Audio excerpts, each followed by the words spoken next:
Fascist শক্তি নির্বাচন বানচালের চক্রান্ত করছে দাবি করে জাতীয় নাগরিক পার্টির আহ্বায়ক নাহিদ ইসলাম জানিয়েছেন, ৭১ এবং ২৪-এর দালালদের বিরুদ্ধে ঐক্যবদ্ধ আছেন।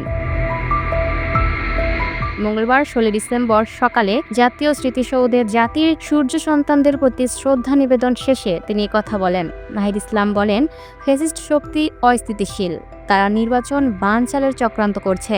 হাদির ওপর হামলাকারীদের এখনও গ্রেফতার করতে পারেনি সরকার পুলিশের ওপর নির্ভর হয়ে আমাদের জীবন নিরাপদ করতে পারবে না।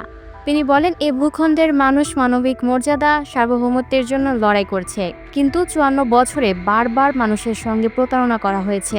সাম্য ও মানবিক মর্যাদার পরিবর্তে ফ্যাসিবাদ প্রতিষ্ঠা হয়।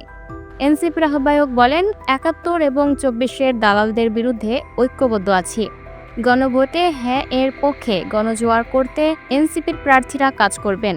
আর মুক্তিযুদ্ধ নিয়ে নানা বয়ানে রাজনীতি করা হয়েছে মন্তব্য করে এনসিপির সদস্য সচিব আক্তার হোসেন বলেন, ৭১-এর মুক্তিযুদ্ধের মধ্য দিয়ে নতুন বাংলাদেশ গড়তে চেয়েছিলাম, অর্ধ শতাব্দীতেও তা পারিনি। নতুন বাংলাদেশে তা বাস্তবায়ন করতে হবে।